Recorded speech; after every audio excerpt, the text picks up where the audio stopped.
He thought he'd buried his past along with his pride, until she walked into that funeral with 3 small hands in hers, and his own eyes staring back at him. Welcome back, beautiful souls. Hit subscribe and tell me where you're watching from, because tomorrow's story will blow your mind, and you won't want to miss it. Tonight, a billionaire's world shatters at a funeral when he sees his ex-wife, with 3 children who have his exact eyes. Let's begin. The marble floors of the Whitmore Industries Tower gleamed under the afternoon sun as Jonathan Whitmore signed his name across another acquisition deal. 42 years old, worth $3 billion, and utterly alone, exactly as he'd planned it.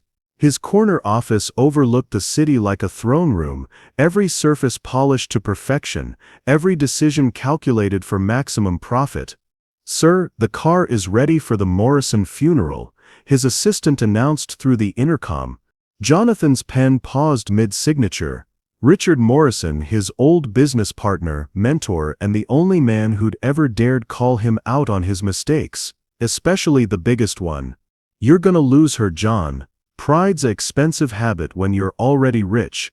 He'd proven Richard wrong, of course. Losing Naomi hadn't cost him anything. His empire had doubled since their divorce 3 years ago. The tabloids had moved on. Life had moved on. So why did his reflection in the window look so damn hollow? What do you think drives someone to choose success over love? Drop your thoughts below. I'd love to hear your perspective. Jonathan straightened his tie and headed for the elevator. The Morrison family had requested a small service, but small in their circles still meant senators and CEOs. He'd pay his respects, write a generous check to whatever charity Richard's widow preferred, and be back in the office by 4. Simple, clean, controlled. Across town, Naomi Richards, she'd gone back to her maiden name, knelt in her modest kitchen, eye level with 3 pairs of curious brown eyes. "Remember what we talked about," she whispered, smoothing down 6-year-old Caleb's cowlick that refused to stay flat, just like his father's. "We're going to say goodbye to Mr. Morrison. He was very kind to Mommy." "Why are you sad, Mama?" Sophia asked, her small hand reaching for Naomi's face. At 6, she was already too perceptive, too protective. "Sometimes grown-ups cry when they miss people," Naomi explained, though her tears weren't just for Richard Morrison, they were for the man Richard had tried so hard to help her save. The man who'd chosen his reputation over their love when the headlines got too ugly, the pressure too intense. "I can't have a wife they call a gold digger, Naomi. You understand." Oh, she'd understood perfectly. She'd understood that Jonathan Whitmore was exactly like every other powerful man who'd rather sacrifice love than face inconvenience, so she'd left, taking nothing but her dignity, and a secret she'd kept buried for 3 years. "Are we gonna see fancy people?" Ethan piped up, tugging at his little suit jacket, the quietest of the triplets. He always worried about fitting in. "Some fancy people, yes. But remember, we belong anywhere we choose to be," Naomi said firmly, repeating the mantra she'd taught them since they could talk. "We're just as valuable as anyone in that room." She gathered her children close, breathing in their sweet scent of baby shampoo and innocence. Richard Morrison had been the only person from her old life who'd kept in touch after the divorce. He'd sent birthday cards for the children he'd never officially met, somehow knowing they existed. He'd been a bridge to a past she'd tried to forget, and a future she'd never dared imagine. Now he was gone, and she'd have to face that world again, including the man who'd broken her heart so thoroughly she'd fled to another state to heal. The funeral was in an hour. The children were dressed in their best clothes, hand-me-downs she'd altered herself, but they looked perfect. Professional photography had taught her how to make anything beautiful, even a life rebuilt from scratch. "Ready, my loves?" she asked, standing and checking her own reflection in the hallway mirror. The black dress was simple but elegant, purchased from a consignment shop but tailored to fit her curves perfectly. Her natural hair was styled in a neat bun, her makeup subtle but flawless. She looked like the woman she'd become, not the woman she'd been. stronger, independent, unbreakable. But as they walked to her reliable Toyota, a far cry from the luxury cars of her former life, Naomi's hands trembled slightly on the steering wheel, because somewhere in that funeral home, surrounded by flowers and grief, was the man who still owned pieces of her heart she'd never managed to reclaim. The Riverside Memorial Chapel buzzed with hushed conversations and the soft rustle of expensive fabric.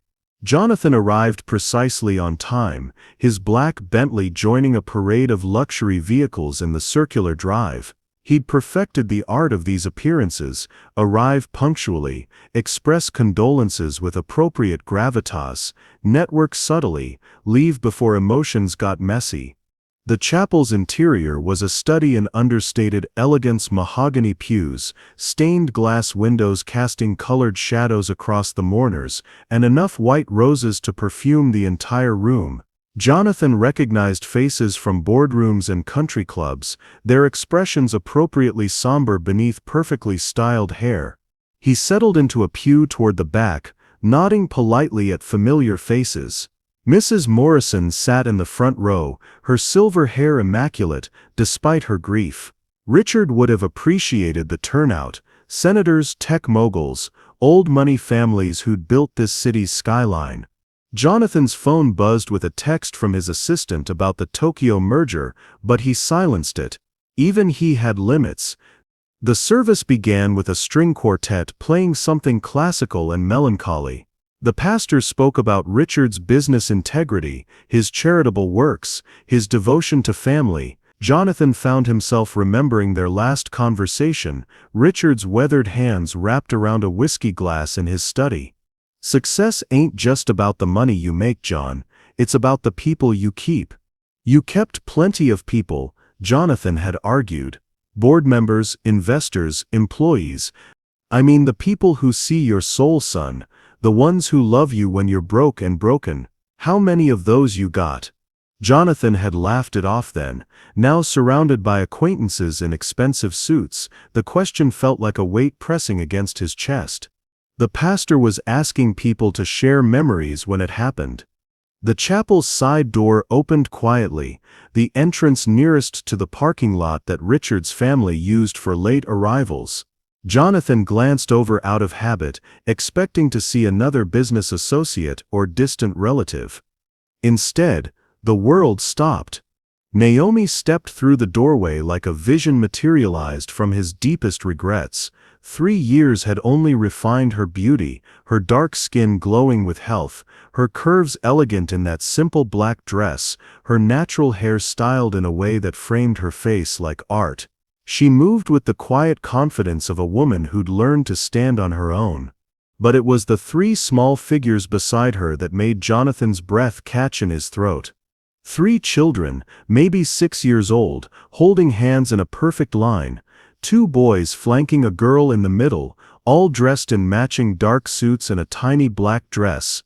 They moved with the same careful grace as their mother, their large eyes taking in the ornate surroundings with wonder and caution.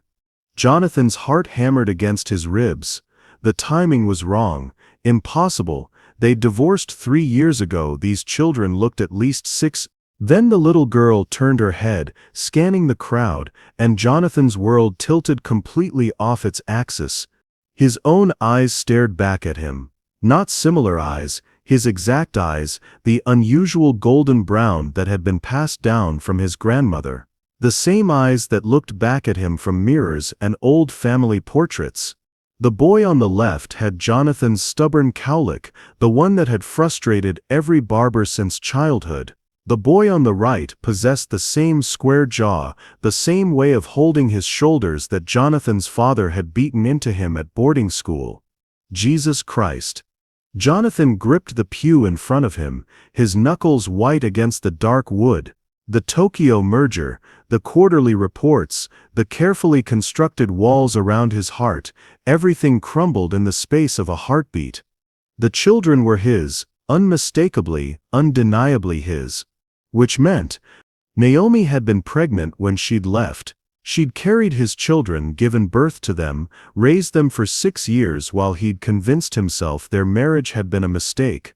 While he'd told himself she'd been better off without his complicated life, his family's expectations, the media's cruel scrutiny, he'd let her go to protect his reputation. She'd taken his entire legacy with her. Naomi guided the children toward empty seats in the middle section, her movements graceful despite carrying a diaper bag and keeping 3 energetic kids in line. She hadn't seen him yet. Her attention focused on settling them quietly, whispering instructions about sitting still and being respectful. The little girl, God, she had Naomi's smile but his grandmother's dimples, pointed at the stained glass windows. One of the boys was already fidgeting with his tie. The other sat perfectly still, taking in everything with the same analytical expression Jonathan made during board meetings. His children. The pastor continued talking about Richard's legacy, about the importance of family and love over material success, but Jonathan heard nothing except the thundering of his own pulse. Every instinct screamed at him to stand up, to walk over there, to demand answers. But what right did he have? He'd chosen his empire over their love. He'd let newspaper headlines and his father's disapproval drive him to push away the best thing that had ever happened to him. He'd made his choice 3 years ago when he'd looked into Naomi's tear-filled eyes and chosen reputation over truth, image over heart. I can't have a wife they call a gold digger, Naomi. You understand. The memory hit him like a physical blow. Her face had crumpled, not with anger but with something worse, disappointment. She'd packed a single suitcase and left that same night. He'd told himself it was for the best, that they'd both dodged a bullet. Now watching his son struggle with a too-tight collar while his daughter leaned against her mother's shoulder, Jonathan realized he hadn't dodged anything. He'd destroyed everything. Naomi finally settled the children and lifted her head, scanning the room with the polite interest of someone paying respects. Her gaze moved across the crowd of familiar faces, past the elaborate flower arrangements, Their eyes met across the chapel, and the world held its breath. Jonathan watched every emotion flicker across her beautiful face: surprise, recognition, pain, and something that might have been fear. Her lips parted slightly, and for a moment she looked exactly like the woman who'd once told him she loved him despite his flaws, his family's coldness, his workaholic tendencies. The woman he'd thrown away. One of the boys tugged at her dress, asking a whispered question, and the spell broke. Naomi's expression smoothed into careful neutrality, the kind of polite mask he'd perfected for hostile boardrooms. She whispered something to the children and turned her attention determinedly toward the front of the chapel. But Jonathan couldn't look away, couldn't breathe properly, couldn't process the magnitude of what he'd just discovered. He had children, 3 of them. They were beautiful and perfect and completely unknown to him. And their mother, the woman he'd never stopped loving despite burying it under layers of pride and professional success, had been raising them alone while he'd played king of the corporate mountain. What would you do if you discovered you had children you never knew existed? Share your thoughts below. The pastor was wrapping up his remarks, asking everyone to join the Morrison family for a reception in the fellowship hall. Jonathan barely heard the words. He was too busy watching Naomi gather her children, whispering instructions about staying close, about being polite to strangers. She was leaving, taking his children, their children, and disappearing back into whatever life she'd built without him. Jonathan stood abruptly, earning curious glances from nearby mourners. His legs felt unsteady, his carefully maintained composure cracking like ice under pressure. He had to talk to her, had to understand, had to. Jonathan Whitmore. He turned to find Mrs. Morrison approaching, her grief-lined face managing a wan smile. "I wasn't sure you'd come. Richard spoke of you so often." Mrs. Morrison. Jonathan forced his attention away from Naomi long enough to take the older woman's hands. "I'm so sorry for your loss. Richard he was a good man. He was proud of you, you know." Even when her eyes drifted across the chapel, landing on Naomi and the children, Even when he thought you'd made mistakes, he believed you could fix them. Jonathan's throat constricted. I don't know if some mistakes can be fixed.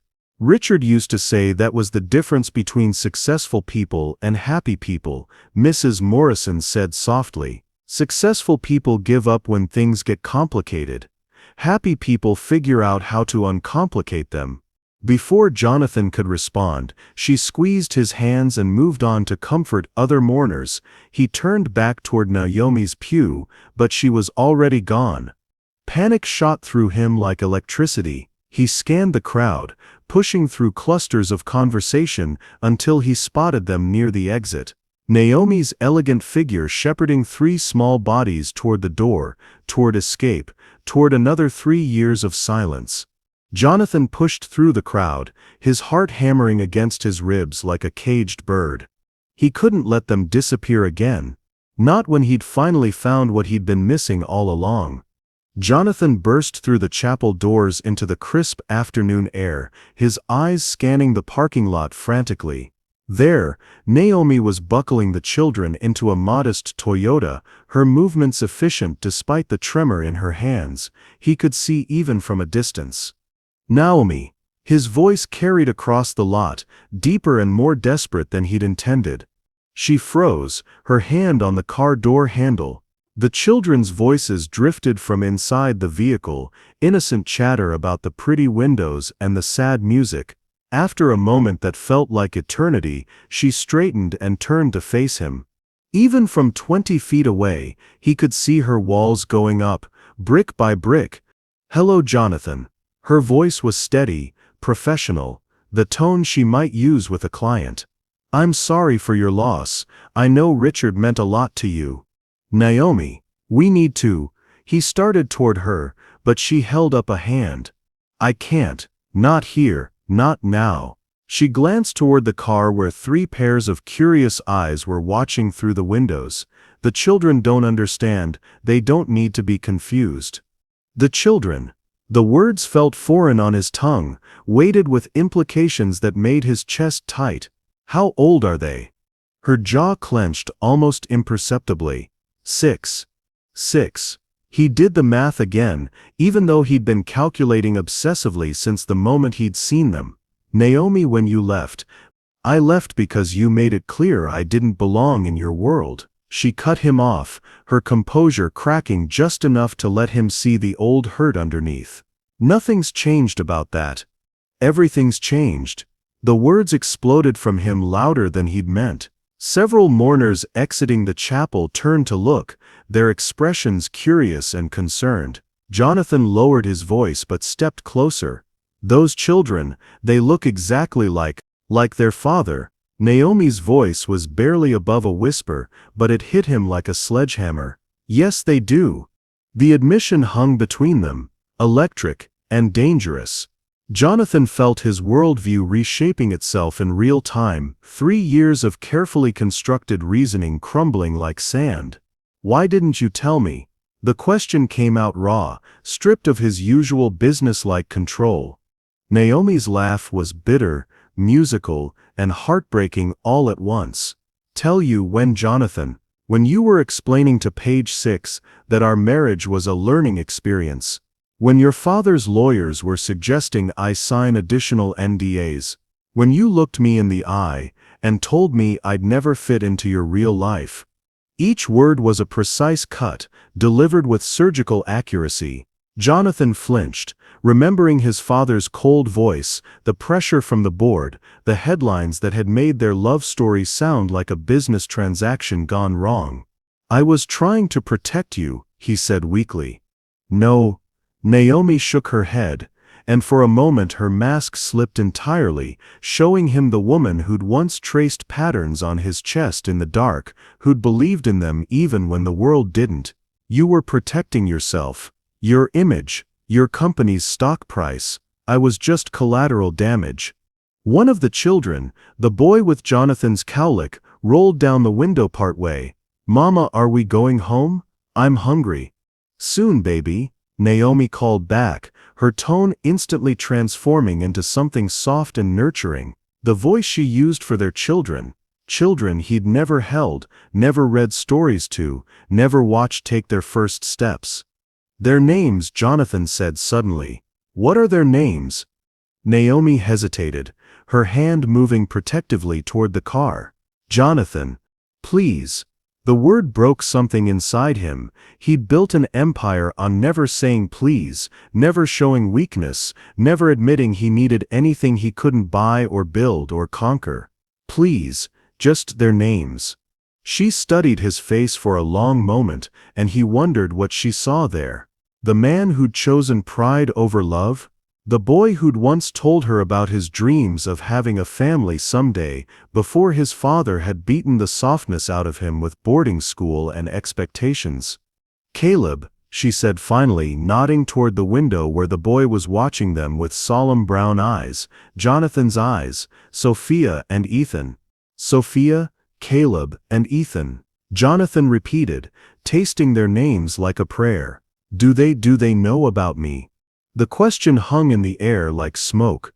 Naomi's expression shifted through several emotions, pain, protectiveness, and something that might have been pity. They know they have a father who wasn't ready to be a dad, she said carefully. They know some people's stories are complicated. That's not. Jonathan started, then stopped. What could he say? That he'd been ready? That he'd have chosen differently if he'd known? The truth was more complex and more damning than any simple explanation. He'd been a coward. When the gossip magazines had started calling Naomi a gold digger, when his father had threatened to cut him off, when the board had started murmuring about image problems, he'd chosen the easy path, the safe path. The path that had led to 3 years of success and absolute emptiness. I need to see them, he said suddenly. I need to get to know them. No, the word was sharp, final. Jonathan, no. I've built a life for us. A good life. They're happy. They're stable. They don't need their father? His voice rose again, despite his efforts to stay calm. Naomi, I have rights. Rights? Her eyes flashed with the first real anger he'd seen from her. You have rights? Where were your rights when I was throwing up every morning for 3 months? Where were your rights when I was in labor for 18 hours with no one to hold my hand? Where were your rights when Sophia had pneumonia at 2 years old, and I spent 4 days in the hospital sleeping in a chair because I couldn't afford a hotel room nearby? Each question was a dagger, precise and devastating. Jonathan felt his knees go weak as the reality of what she'd endured alone crashed over him in waves. I didn't know, he whispered. Because you didn't want to know. The words erupted from her with 3 years of suppressed fury and exhaustion. You wanted me gone, Jonathan. Clean break, no complications, no messy emotions cluttering up your perfect corporate life. Well, congratulations, you got exactly what you asked for. That's not. I never meant. He was floundering, years of boardroom confidence, useless in the face of her righteous anger. Mama. The little girl Sophia had rolled down her window too, her face creased with concern. Are you okay? Why are you crying? Naomi immediately wiped her cheeks, her whole demeanor shifting back into protective mother mode. I'm fine, sweetheart, just talking to an old friend. An old friend. The words hit Jonathan like a physical blow. He'd been reduced to euphemism, a sanitized version of their history designed to protect innocent ears. We should go, Naomi said, turning back toward the car. The children need lunch, and this isn't the place for this conversation. Then where? Jonathan stepped closer, desperation making him bold. Where is the place, Naomi? When? I just found out I have children. I can't just. You can't just what? Insert yourself into their lives, because it's convenient for you now. She whirled back to face him, her voice low but fierce. They don't need a part-time father who shows up when guilt strikes and disappears when things get complicated. They need stability, consistency, things you never learned how to give. The accusation hit home because it was true. Jonathan's own father had been exactly that kind of parent, present for the important moments, the photo opportunities, the times when fatherhood looked good on paper, absent for everything else. "I could learn," he said quietly. "I want to learn." "Want?" Naomi shook her head sadly. "You wanted me too once, until wanting me became inconvenient." She got into the car before he could respond, her movements swift and final. The engine started with a modest purr, nothing like the luxury vehicles he was accustomed to, but reliable, safe. The kind of choice a single mother would make when every decision carried the weight of 3 small lives. Jonathan stood frozen in the parking lot as the Toyota pulled away, carrying his children back to whatever life Naomi had built in his absence. He caught a glimpse of small faces pressed against the back window, watching him with curious eyes that mirrored his own. Then they were gone, leaving him alone with the weight of 3 years' worth of consequences, and the echo of Naomi's words. "They don't need a part-time father who shows up when guilt strikes and disappears when things get complicated." His phone buzzed with another message from his assistant about the Tokyo merger. 18 months of negotiations were waiting for his signature, billions of dollars hanging in the balance. The kind of deal that would secure his legacy for generations. Jonathan stared at the screen for a long moment, then slipped the phone back into his pocket without reading the message. For the first time in his adult life, business could wait. He had more important things to figure out. How do you think someone should handle discovering they're a parent years after the fact? Drop your thoughts. This is a complex situation with no easy answers. 3 days passed like a fever dream.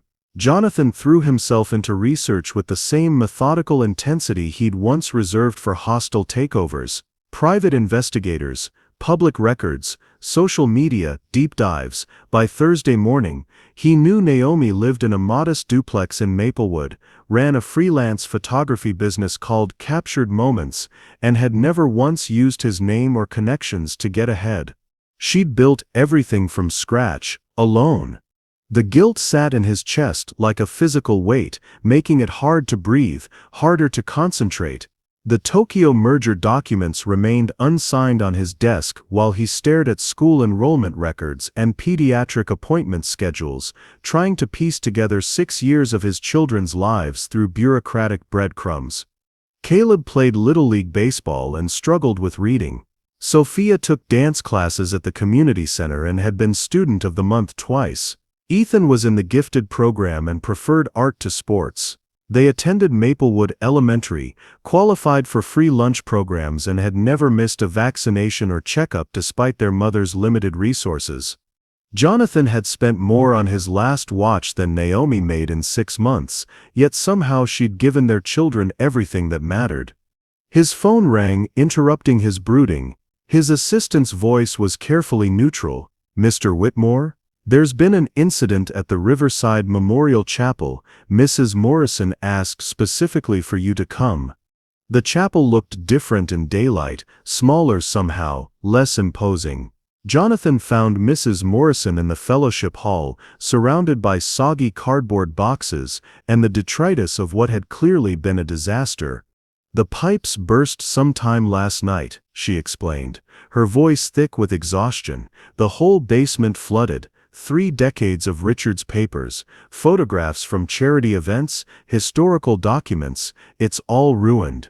Jonathan surveyed the damage: water-stained boxes, warped filing cabinets, and the distinct smell of mold already taking hold. "I'm so sorry, Mrs. Morrison. What can I do?" "Richard always said you were the most organized person he knew," she said with a wan smile. "The insurance adjuster won't be here until Monday, but I can't leave everything like this. It'll all be completely destroyed by then." She gestured helplessly at the mess. "I called a restoration company, but they're booked solid with that apartment fire downtown." "I'll handle it," Jonathan said immediately. "I'll get a crew here this afternoon." "Actually," Mrs. Morrison interrupted, "I already called someone, a photographer who does disaster documentation for insurance claims." She's supposed to be here any minute to catalog everything before we start the cleanup." Her eyes twinkled despite her exhaustion. "Funny thing, I could have sworn Richard mentioned her name before. Something about second chances and stubborn people." Jonathan's stomach dropped. "Mrs. Morrison, what was the photographer's name?"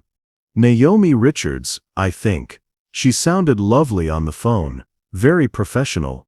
Before Jonathan could respond, footsteps echoed in the hallway. He turned, already knowing what he'd see, already feeling that familiar tightness in his chest that came with being in Naomi's orbit. She appeared in the doorway like a vision from his complicated dreams, professional this time, her hair pulled back in a neat ponytail, camera equipment slung over her shoulder, wearing jeans and a button-down shirt that somehow managed to look both practical and elegant. Behind her, like a row of curious ducklings, came Caleb, Sophia, and Ethan. "Mrs. Morrison?" Naomi's voice was warm, professional. "I'm Naomi Richards from Captured Moments Photography. I'm so sorry about your loss and this additional stress." Then she saw Jonathan, and the warmth died instantly. "Oh." The word came out flat, carefully neutral. "I didn't realize, Mrs. Morrison, if you have other help." "Nonsense, dear," the older woman said firmly. "Mr. Whitmore was just offering to coordinate the cleanup crews. You're here to document everything. Seems like perfect timing to me." Naomi's jaw tightened almost imperceptibly. Jonathan could practically see her weighing her options: walk away and lose what was probably a desperately needed job, or spend the afternoon working alongside the man who'd turned her life upside down twice now. "Mama, is this the place with the pretty windows?" Sophia asked, tugging on Naomi's shirt. All three children were staring at the water damage with wide-eyed fascination. "Yes, baby, but we need to be very careful. Some of these things might not be safe to touch." Naomi's attention shifted to Mrs. Morrison. "I'm so sorry, but my regular babysitter had a family emergency. If the children being here is a problem." "Absolutely not," Mrs. Morrison said warmly. "Richard loved children. He'd be delighted to have them here helping us save his treasures." Jonathan watched the exchange with growing understanding. Naomi hadn't brought the children because she wanted to, she'd brought them because she had no choice. Single mothers didn't have the luxury of perfect childcare arrangements. They made do, adapted, brought their kids to work when necessary. Another gap in his understanding of her life. Another reminder of how much he'd missed. "Well then," Mrs. Morrison continued with the kind of cheerful determination that brooked no argument, "I'll leave you two to figure out the logistics. I need to call the insurance company again." She paused at the door, looking back with something that might have been mischief. Richard always said the best solutions came from unlikely partnerships. And then she was gone, leaving Jonathan and Naomi alone with three curious children and a room full of water-damaged memories.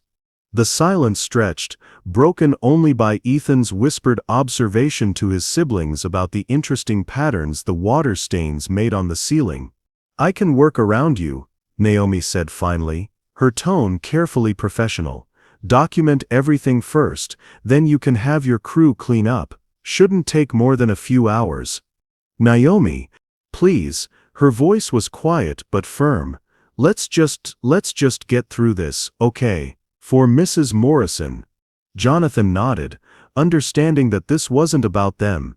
It was about respect for Richard's memory, about doing right by a grieving widow, about maintaining professionalism in an impossible situation. But as Naomi began unpacking her camera equipment, explaining to the children in soft tones that they needed to sit quietly while she worked, Jonathan found himself watching his family with an ache that had nothing to do with business or pride or reputation. Caleb had found a water-stained baseball card in one of the boxes and was examining it with the serious concentration Jonathan recognized from his own childhood.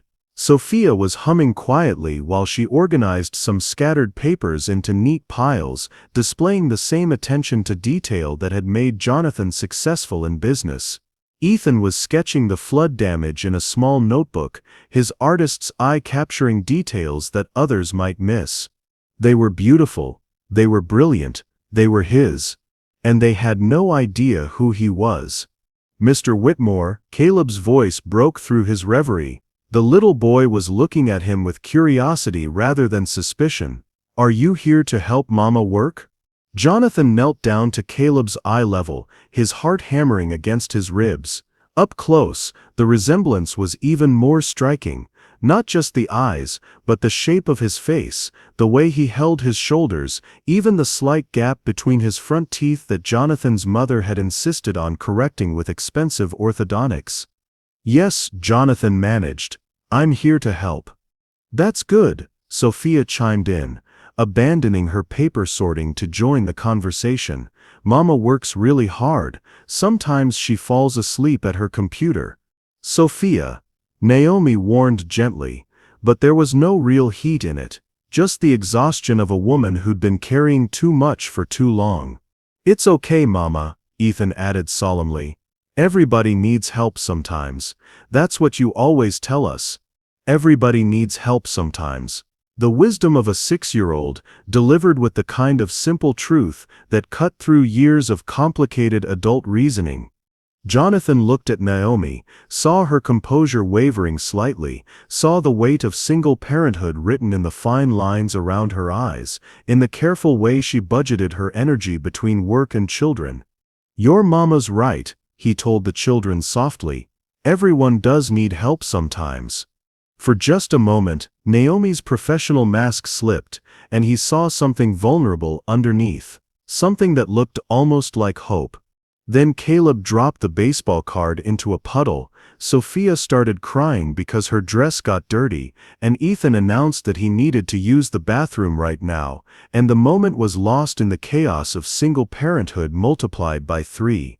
But as Naomi efficiently managed the crisis, cleaning Sophia's dress with supplies from her bag, directing Ethan to the bathroom, showing Caleb how to carefully handle the damaged items, Jonathan found himself not watching what she did, but how she did it. With infinite patience. With creative problem-solving. With the kind of love that showed up in actions rather than words. She'd been doing this alone for 6 years. Every scraped knee, every nightmare, every small triumph and daily challenge. She'd been everything to these children, mother and father, provider and protector, teacher and cheerleader. While he'd been building an empire, she'd been building human beings. I called a restoration crew, he said quietly when the children had settled back into their tasks. They'll be here in an hour. Commercial-grade fans, dehumidifiers, the works, and I know someone who specializes in document recovery. She might be able to save more than we think. Naomi paused in adjusting her camera settings. That's very kind of you. Mrs. Morrison will be grateful. I'm not doing it for Mrs. Morrison. She looked at him then, really looked, and he saw her processing the implications. Saw her trying to decide whether this was Jonathan the businessman solving a problem or something else entirely. Mama, can we help too? Sophia asked, bouncing on her toes with 6-year-old energy. We're good helpers. I don't know, baby. This is grown-up work. Actually, Jonathan interrupted, an idea forming. There might be something they could do. Some of these photographs just need to be separated and laid flat to dry. Gentle work but important. He was making it up as he went along, but the children's faces lit up with purpose, and more importantly, Naomi's expression softened with something that looked like gratitude. Maybe, Jonathan thought as he watched his children carefully handle precious memories under their mother's patient guidance, forced proximity wasn't such a terrible thing after all. Maybe it was exactly what they all needed. The restoration crew arrived like a small army, transforming the fellowship hall into something resembling a medical triage unit. Industrial fans hummed, dehumidifiers whirred, and specialists in white coveralls moved between stations with the precision of surgeons. Jonathan found himself oddly proud watching Naomi direct the photography documentation. She worked with quiet authority, capturing angles and details that would maximize the insurance recovery. The children had adapted to the chaos with remarkable resilience, turning their photograph drying duties into an elaborate game involving careful sorting and hushed commentary about the people in the pictures. "Look, Mama," Ethan called softly, holding up a water-stained photograph. "This lady looks like you." Naomi glanced over and froze. Even from across the room, Jonathan could see her face go pale. She set down her camera and walked over quickly, kneeling beside Ethan to examine the photograph. "Oh my," she whispered. Curious despite himself, Jonathan moved closer. The photograph was damaged but still recognizable, a young black woman in an elegant 1960s dress, standing beside a tall white man in a tuxedo. They were at some kind of formal event, their hands intertwined, their faces radiant with happiness and defiance. "It's Richard's sister Margaret," Mrs. Morrison's voice came from behind them. Jonathan turned to see the older woman approaching with a tea service, her expression soft with memory, and her husband James. This was taken at their wedding reception in 1963. "They look so happy," Sophia observed with 6-year-old simplicity. "They were," Mrs. Morrison said gently. "They were also very brave." Interracial couples faced difficulties back then, much more than they do now. Jonathan felt something cold settle in his stomach. He glanced at Naomi, saw her carefully neutral expression, and suddenly understood why she'd reacted so strongly to the photograph. "What happened to them?" Caleb asked, his voice hushed with the solemnity children reserved for grown-up stories. Mrs. Morrison settled into a nearby chair, her eyes distant. "They moved to California, where things were a little easier. James was a professor, Margaret was a nurse. They had 3 beautiful children, and 47 years of marriage before James passed." She smiled sadly. "Margaret used to say that love didn't see color, but the world sure did, and you had to be strong enough to love anyway."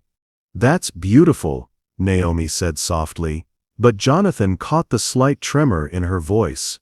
"Richard always kept this picture on his desk," Mrs. Morrison continued, said it reminded him that some things were worth fighting for, no matter what other people thought.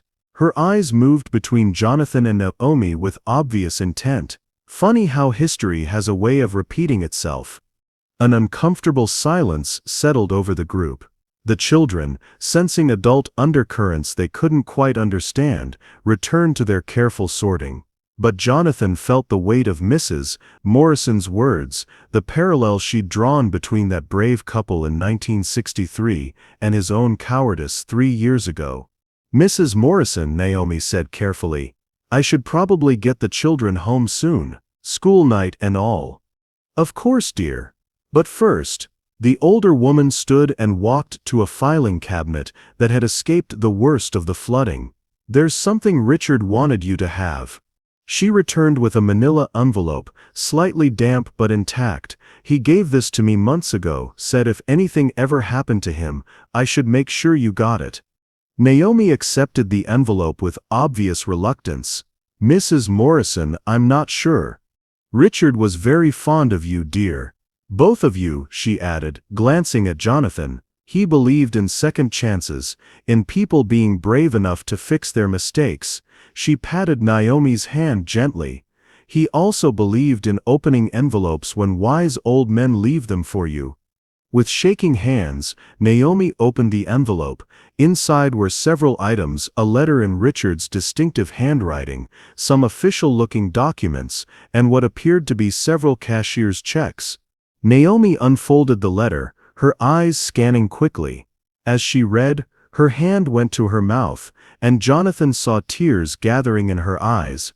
"What is it?" he asked gently. Naomi's voice cracked. "He set up education funds, for the children, full college scholarships to whatever schools they choose." She looked up at Mrs. Morrison with bewilderment. "But how did he even know about them?" Mrs. Morrison's smile was knowing. "Richard Morrison didn't become successful by missing important details, dear. He knew about the children from the beginning." "From the beginning?" Jonathan's voice was sharp with confusion. "What do you mean?" I mean, Mrs. Morrison said carefully that Richard kept track of people he cared about, especially when those people were too proud to ask for help. She walked to another box and retrieved a water-stained photo album. Flipping through the pages, she found what she was looking for, a section devoted to candid photographs spanning several years. Jonathan's breath caught. There was Naomi, heavily pregnant, leaving a doctor's office. Naomi pushing a triple stroller through a park. Naomi at the children's first birthday party, looking exhausted but radiant. School plays, Little League games, dance recitals, years of moments captured from a respectful distance. He hired a photographer, Jonathan said numbly. He was watching them. Watching over them, Mrs. Morrison corrected firmly. There's a difference. Richard knew you were both too stubborn to reach out to each other, but he wasn't about to let his grandchildren, Naomi interrupted. Mrs. Morrison's expression grew gentle. Oh dear, you really didn't know, did you?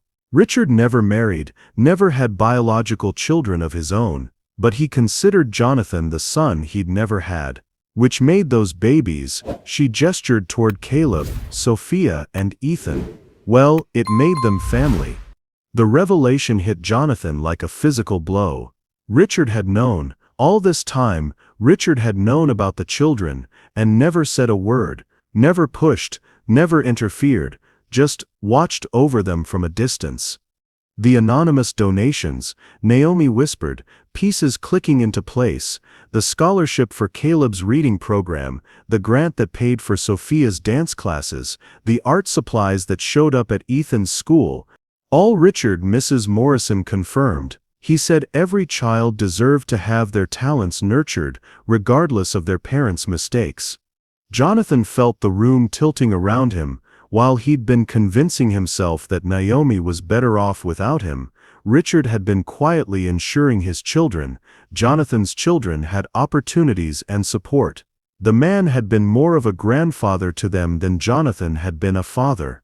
There's more, Mrs. Morrison said gently, pulling out another photograph. This one was recent, just a few months old. It showed all three children at what looked like a school science fair, their faces bright with excitement as they explained their project to someone off camera. This was taken at Maplewood Elementary's STEM night. Ethan won first place for his solar system model. How did you, Naomi started. Richard went to everything he could, Mrs. Morrison explained. Always stayed in the back, never interfered. He said watching them grow was one of the greatest joys of his later years. She looked at Jonathan with gentle reproach. He also said it broke his heart that their father was missing it all. The words hit Jonathan like bullets, each one finding its mark with devastating precision. He thought of every board meeting he'd attended in the past 3 years, every deal he'd closed, every meaningless social event he'd considered important. While he'd been building his empire, Richard had been watching his children grow up from the shadows. Why didn't he tell me? Jonathan's voice came out hoarse, broken. He tried, Mrs. Morrison said simply. That conversation you had with him 3 months ago when he asked about the people you keep, he was hoping you'd figure it out on your own.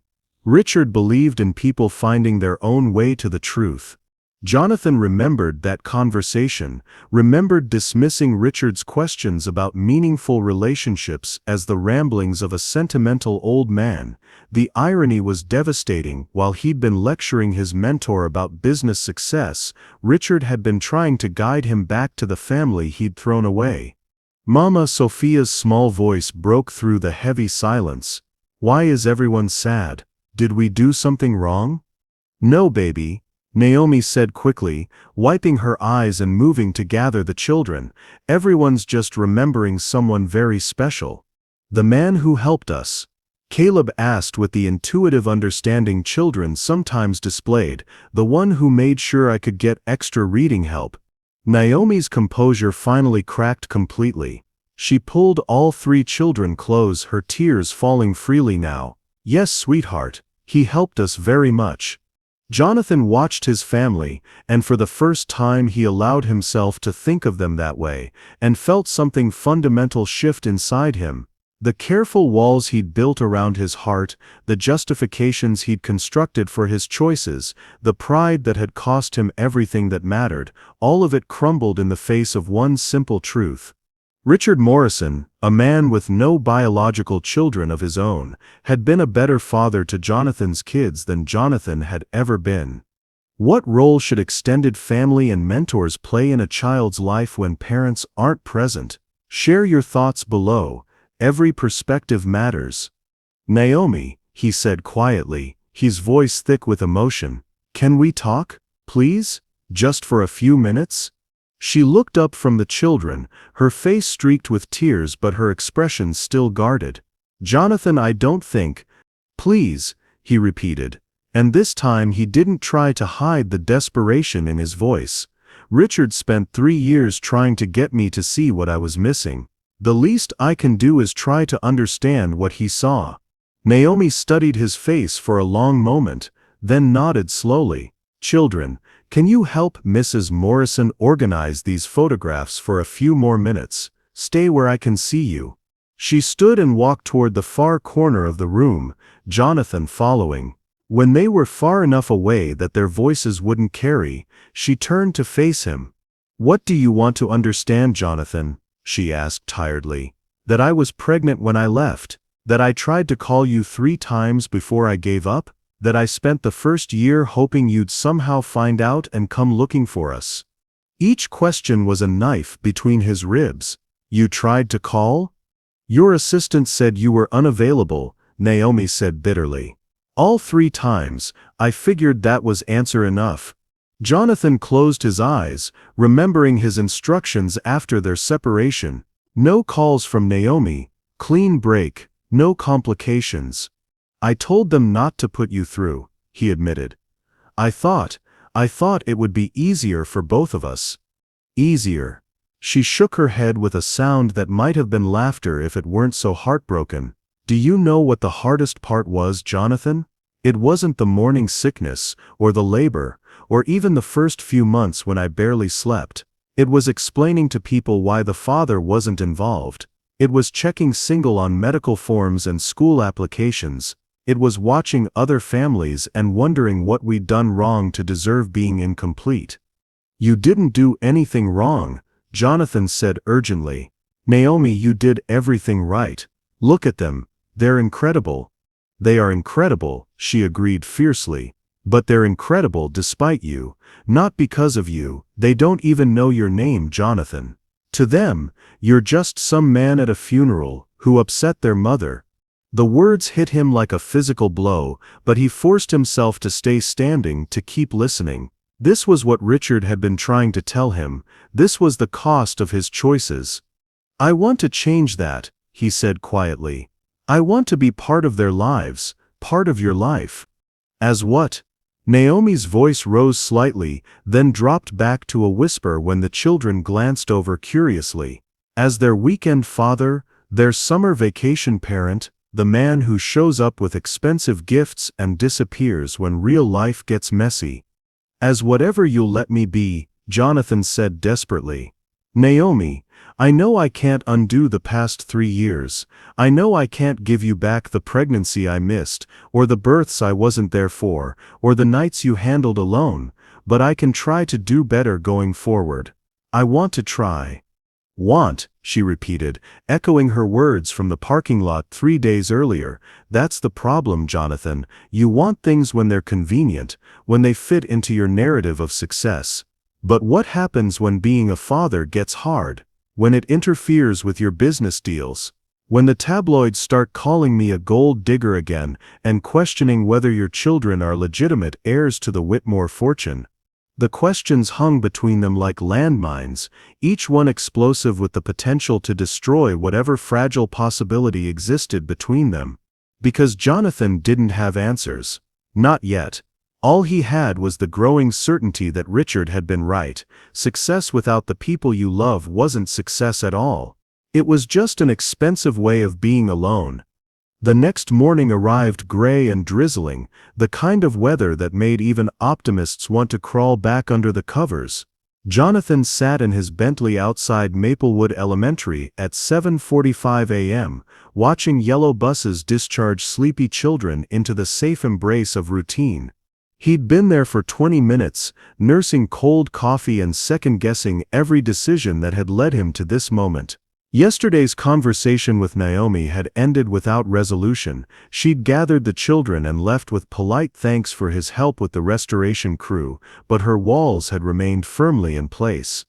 "As whatever you'll let me be." The words haunted him. What if she wouldn't let him be anything at all? A familiar Toyota pulled into the drop-off lane, and Jonathan's heart began its now familiar dance against his ribs.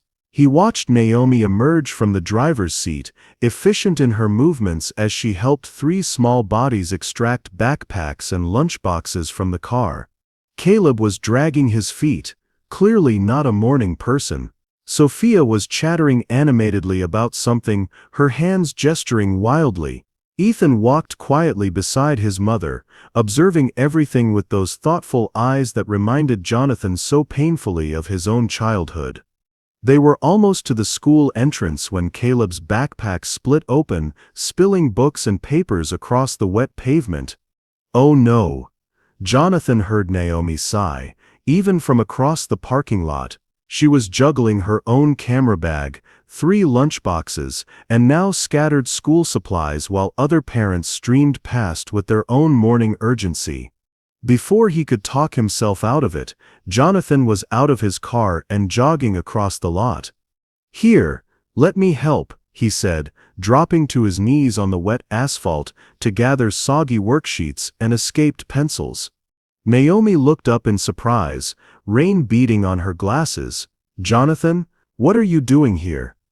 He paused, realizing how it must look, a billionaire in a $1,000 suit kneeling in a school parking lot at 8 in the morning. "I wanted to see where they go to school." "Are you following us?" Her voice carried a note of alarm that made his chest tighten. "No. I mean, not exactly. He stood up, Caleb's rescued supplies in his hands, acutely aware of the curious looks they were attracting from other parents. "I realized yesterday that I don't know anything about their daily lives, where they go to school, what they like for lunch, whether they have friends." He trailed off, aware of how pathetic he sounded.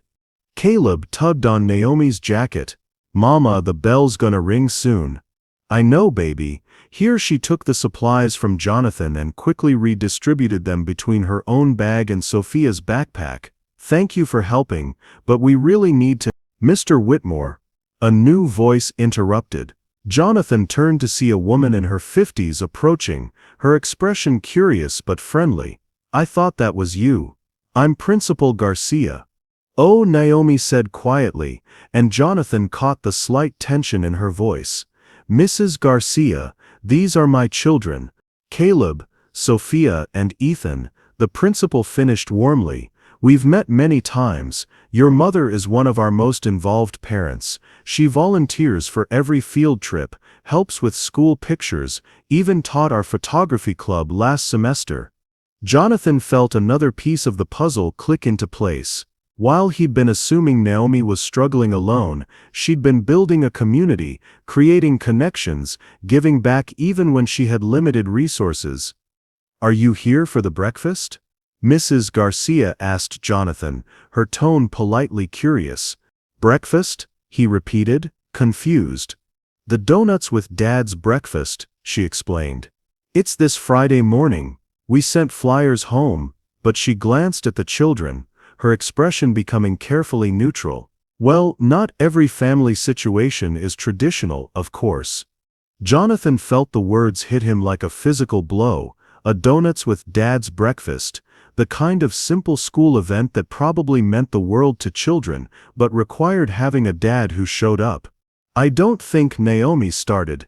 "Can Mr. Whitmore come?" Sophia interrupted, her 6-year-old directness cutting through adult complications. "He helped us yesterday. He was really nice." The question hung in the morning air like a challenge. Jonathan looked at Naomi, saw her internal struggle playing out across her face. Say yes, and she'd be opening a door she'd kept carefully locked. Say no, and she'd be disappointing 3 children who were already curious about this man who kept appearing in their lives. Please, Mama, Caleb added, his earlier grumpiness forgotten. Jimmy Martinez's dad is coming, and he's not even Jimmy's real dad, he's just married to Jimmy's mom. Just married to Jimmy's mom. The innocent observation cut deeper than any accusation could have. In Caleb's 6-year-old logic, any man who showed up and cared was qualified to be a father figure. The bar was heartbreakingly low. It's just donuts and coffee, Principal Garcia said gently. 8 to 9 a.m. Very casual. The children love showing off their classrooms to special adults in their lives. Naomi looked at her children's hopeful faces, then at Jonathan. It would just be one morning? Just one morning, Jonathan confirmed, though his heart was hammering with the possibility of more. If that's what you're comfortable with. The school bell rang and suddenly the morning shifted into higher gear. Children streamed toward the entrance, teachers appeared to shepherd their classes, and the parking lot began to empty. Okay, Naomi said finally, her voice barely audible over the morning chaos. Friday, 8 a.m. Yes, Sophia cheered, throwing her arms around her mother's waist. This is gonna be the best day ever. As quickly as that, the children were swept into the school's embrace, leaving Jonathan and Naomi standing alone in the drizzling rain. Thank you, Jonathan said quietly. Don't thank me yet, Naomi replied, but her tone lacked the sharp edge of previous conversations. Jonathan, I need you to understand something. This isn't about us. This is about 3 children who deserve to have positive male role models in their lives, even temporarily. I understand. Do you? She studied his face intently. Because if you're going to do this, if you're going to be part of their world even for one morning, you have to be all in. No phone calls about business deals. No leaving early for meetings. No treating this like a photo opportunity or a guilt relief exercise. I'll turn my phone off, he said immediately. I'll clear my entire schedule. It's not about your schedule, Jonathan. Her voice grew softer, more vulnerable. It's about them. They're good kids, but they've learned not to get too attached to people who might disappear. If you're going to show up, you have to really show up. The words carried the weight of experience, of a mother who'd watched her children learn hard lessons about disappointment and abandonment. Jonathan realized this wasn't just about one morning, this was about whether he could be trusted with their hearts. I won't disappoint them, he said, and meant it more than any business promise he'd ever made. Naomi nodded slowly, then surprised him by pulling out her phone. What's your number? My number? If you're coming Friday, I need to be able to reach you. What if one of them gets sick? What if there's a change of plans? What if, she gestured helplessly, what if parent things happen? Parent things. Jonathan repeated his personal number, not his business line, not his assistant's extension, but the number only a handful of people had. Naomi, can I ask you something? She was already turning toward her own car, but she paused. What? What do they like? For breakfast, I mean, in case there are choices. The question seemed to catch her off guard. For a moment her carefully maintained composure cracked, and he saw something that looked almost like gratitude. Caleb likes chocolate milk, but he's lactose intolerant, so he'll need the soy version. Sophia will want a pink donut if they have one, but she'll eat the frosting first, and leave the cake part. Ethan doesn't like overly sweet things, he'll probably choose a plain donut or maybe a blueberry one. She paused. They all like orange juice, but they'll be too shy to ask for seconds unless someone offers. Jonathan found himself memorizing every detail, as if preparing for the most important business meeting of his life. Anything else I should know? Caleb might need help reading name tags or signs. He's working with a reading specialist, but he gets embarrassed about it. Sophia will probably want to show you everything in her classroom, including her desk and her artwork and her reading corner. She loves an audience. Ethan will hang back unless you specifically include him in conversations. He's quieter, but he notices everything. Each observation was a gift, a glimpse into the daily reality of raising his children. Jonathan realized this was what he'd been missing, not just the big moments, but the small details that made up the texture of their lives. "Thank you," he said again, and this time the words carried the weight of everything: her willingness to share this information, her decision to give him a chance, her years of patient, loving attention to details that made each child feel seen and valued. "Friday, 8 a.m., Naomi repeated, getting into her car. "Don't make me regret this, Jonathan." As she drove away, Jonathan stood in the empty parking lot, rain soaking through his expensive suit, and felt something he hadn't experienced in years: hope and terror. Because Friday morning wasn't just about donuts and coffee, it was about whether Jonathan Whitmore, who could negotiate billion-dollar deals and command boardrooms full of powerful men, could figure out how to be what 3 6-year-old children needed him to be. A dad who showed up. Friday morning arrived with unseasonable sunshine, as if the universe had decided to smile on nervous fathers and anxious children. Jonathan had been awake since 4 a.m., running through conversation starters and double-checking details about lactose intolerance and pink donuts. He'd changed clothes 3 times, finally settling on dark jeans and a button-down shirt, casual enough for elementary school, nice enough to show respect for the occasion. His usual uniform of tailored suits suddenly felt like armor, and this morning he wanted to be approachable.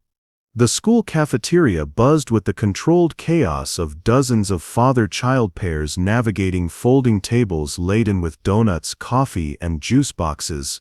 Jonathan stood in the doorway for a moment, overwhelmed by the scene: dads in work clothes grabbing quick breakfast before heading to jobs, stay-at-home fathers in comfortable weekend wear, stepfathers and grandfathers and family friends, all united by their presence in these children's lives. "Mr. Whitmore," Sophia's voice cut through the morning chatter like a bell. She appeared at his elbow in a blur of pink dress and excited energy. "You came. You really came." "Of course I came," Jonathan said, kneeling down to her level. "I promised, didn't I?" "Lots of people promise things," Sophia said with 6-year-old wisdom that made his heart ache. "But you're here." Before he could respond, Caleb and Ethan materialized beside their sister, both looking slightly overwhelmed by the crowd, but pleased to see him. "Did you remember about the chocolate milk?" Caleb asked seriously. "Soy chocolate milk," Jonathan confirmed. "And I made sure they have blueberry donuts for Ethan, and I found the person in charge of the pink frosting situation for Sophia." All 3 children beamed at him with such uncomplicated joy that Jonathan felt something crack open in his chest. When was the last time anyone had been this happy to see him? When was the last time his presence had been a gift rather than an obligation? "Come on," Sophia said, grabbing his hand with the confidence of someone who'd never learned that adults might not want to be touched. "I want to show you my classroom first, then Caleb's, then Ethan's, and then we can eat donuts. Does that sound good?" "That sounds perfect," Jonathan said, and meant it. How important do you think it is for children to see the adults in their lives follow through on promises? Let me know your thoughts. Consistency matters more than we sometimes realize. The next hour passed in a whirlwind of small revelations and unexpected joy. Jonathan learned that Sophia had indeed inherited his family's talent for commanding attention. Her classroom was decorated with her artwork, and she introduced him to her teacher, her best friend, and her pet hamster with the enthusiasm of a natural performer. Caleb's classroom was quieter, more structured, but Jonathan noticed the reading corner where his son worked with the specialist, the carefully labeled bins and visual aids designed to help children who learn differently. Caleb showed him a story he'd written about a dragon who was afraid of flying, and Jonathan found himself genuinely impressed by his son's creativity and determination. Ethan's classroom was an artist's paradise, paint stations and craft supplies, student work displayed with obvious pride. Ethan guided Jonathan to a corner where several of his drawings were mounted, including a detailed sketch of the school's playground that showed remarkable observational skills. "You're really talented," Jonathan told him, studying a watercolor painting of a sunset. "This is beautiful work." Ethan ducked his head, pleased but shy. "Mama says I get it from someone in the family. She doesn't know who, though." Jonathan's throat tightened. He remembered his own childhood attempts at art, quickly discouraged by a father who believed creative pursuits were weaknesses. But looking at Ethan's thoughtful face, Jonathan felt a fierce desire to nurture this talent rather than stifle it. "Maybe we can figure that out together," he said softly. By the time they made it back to the cafeteria, the initial crowd had thinned, and Jonathan found himself at a small table with 3 children who were becoming less like strangers and more like his children. The thought still felt surreal but less impossible than it had a week ago. "Mr. Whitmore," Caleb said around a bite of soy milk-soaked donut, "are you gonna come to more school things?" The question was casual, but Jonathan caught the careful way all 3 children were watching him, the hope they were trying not to show too obviously. "Would you like me to come to more school things?" he asked carefully. "Yes," Sophia said immediately. "You could come to my dance recital next month, and Caleb has a baseball game on Saturday, and Ethan's art show is in 2 weeks. "Sophia," Ethan hissed, embarrassed by his sister's boldness. "What?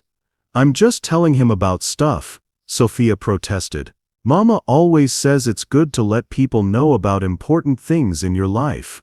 Important things in your life. Jonathan looked at these 3 remarkable children, his children, and realized he wanted to know about every important thing in their lives. He wanted to be at dance recitals and baseball games and art shows. He wanted to be someone they could count on, someone whose presence added joy rather than complication to their world. "I would love to come to those things," he said quietly. "If your mom says it's okay." "She will," Sophia said with confidence. "She likes it when people are nice to us." "And you're nice," Caleb added matter-of-factly. "You remember things like about the milk." Such a small thing, remembering a dietary restriction, but to a 6-year-old it was evidence of care. Jonathan thought about all the business meetings where he'd remembered every detail, every preference, every strategic consideration. But those had been about money and power. This was about love. And somehow it felt both easier and more terrifying than any deal he'd ever negotiated. The morning was winding down, other father-child pairs beginning to leave for work and weekend activities. Jonathan realized he didn't want it to end, this brief glimpse into the world his children inhabited, this taste of what it might feel like to be part of their daily lives. "Mr. Whitmore," Ethan's quiet voice drew his attention. "Can I ask you something?" "Of course." "Are you?" Ethan glanced at his siblings, then back at Jonathan. "Are you going to be our dad now?" The question hung in the air like a held breath. Jonathan looked at 3 pairs of expectant eyes, his eyes looking back at him with a combination of hope and wariness that broke his heart. "How did you explain to 6-year-olds that love and family were complicated? That adults made mistakes that hurt children? That sometimes people who should protect you end up being the ones who abandon you?" Jonathan started, then stopped. These children deserved honesty, but they also deserved hope. "I would very much like to be part of your family, if that's something you want. But that's a big decision that involves your mom, and all of you, and we need to talk about it together." "But you want to," Sophia pressed. "Yes," Jonathan said. And the word came out stronger and more certain than he'd expected. "Yes, I want to." "Good," Caleb said pragmatically. "Because we could use a dad. Mama does everything, but sometimes she gets really tired." The observation hit Jonathan like a punch to the gut. Of course Naomi got tired. She'd been doing the work of 2 parents for 6 years, and here he was, just now showing up to offer help she'd needed all along. Your mama is pretty amazing, he managed. The best, Sophia agreed loyally. But it might be nice to have someone else too, like Jimmy Martinez does. His stepdad takes him fishing and helps him with homework and stuff. I'd like to do things like that, Jonathan said carefully. If your mom thinks it's a good idea, she will, Ethan said with quiet confidence. She wants us to be happy, and you make us happy. You make us happy. Such simple words, but they carried the weight of everything Jonathan had been searching for without knowing it. Success, money, power, none of it had ever made him feel the way these three children did in this moment. Like he mattered. Like his presence was a gift rather than a transaction. Like he was exactly where he belonged. The call came at 2:17 p.m. on Tuesday, just as Jonathan was reviewing architectural plans for a community center he was considering funding. His assistant's voice carried an unusual tension that made him immediately alert. "Sir, there's a situation developing. Channel 7 News is running a story about you and a family situation. They're asking for comment." Jonathan's blood turned to ice. "What kind of story?" "I think you should see it yourself. I'm sending you the link now." The news segment loaded on his computer screen with the kind of sensationalized graphics that made his stomach churn. "Billionaire's secret family Whitmore heir scandal exposed" blazed across the screen in red letters, accompanied by a photo that made Jonathan's heart stop. It was from Friday's school breakfast, a candid shot of him kneeling beside Sophia, both of them laughing at something she'd said. Whoever had taken it had captured a moment of pure joy, but in the context of the news story, it looked calculated, staged. The reporter's voice was smooth with false sympathy. Sources close to the Whitmore family confirm that billionaire Jonathan Whitmore has been secretly meeting with three children who may be his biological offspring born from his brief marriage to photographer Naomi Richards. The children, whose existence has been hidden from the public for 6 years, bear a striking resemblance to the Whitmore heir. Jonathan's phone was already buzzing with calls, his publicist, his lawyers, board members who'd seen the story, but all he could focus on was the screen, where they were now showing footage of Naomi's duplex, shot with a telephoto lens that made their modest home look shabby and desperate. Richards, who divorced Whitmore in a highly publicized split 3 years ago, has been raising the children as a single mother while working as a freelance photographer. Neighbors describe her as private and struggling financially, raising questions about whether this reunion represents a genuine attempt at reconciliation or a calculated move for child support. The story cut to an interview with someone Jonathan didn't recognize, a woman in expensive clothes speaking with the authority of an insider. "I've known the Whitmore family for years," she was saying. "This kind of situation is exactly what they've always tried to avoid. Jonathan's father built that company on family values and reputation. Having illegitimate children with an ex-wife who clearly married him for money, it's going to destroy everything the family has worked for." Illegitimate children. Married him for money. The words hit Jonathan like physical blows, not because they hurt him, but because he knew exactly how they would hurt Naomi and the kids. His phone rang. Naomi's number. He answered on the first ring. "Jonathan."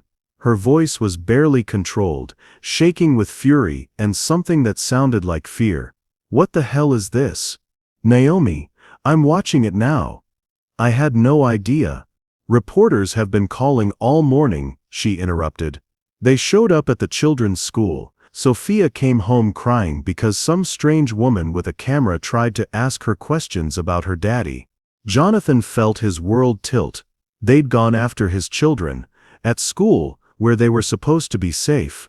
"I'm handling it," he said quickly. "My lawyers are already."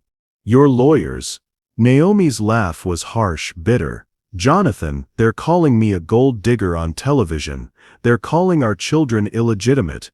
They showed pictures of our house and talked about how I'm struggling financially, like that's some kind of crime. I know I saw. But we can fight this. I can make them retract." "Fight this?" Her voice rose then dropped to a whisper he could barely hear. Do you understand what you've done? What this means for them? What I've done? Jonathan felt his own anger flaring. Naomi, I didn't call the press. I don't know how they found out about Friday, but… Really? You don't know? The disbelief in her voice was cutting. A billionaire shows up at a public school, poses for pictures with 3 kids who look exactly like him, and you don't think anyone would notice? You don't think anyone would put 2 and 2 together? I wasn't posing for pictures, Jonathan protested. That was just, we were having breakfast, it was innocent. Nothing about your life is innocent, Jonathan. The words exploded from her, with years of suppressed frustration. You live in a fishbowl.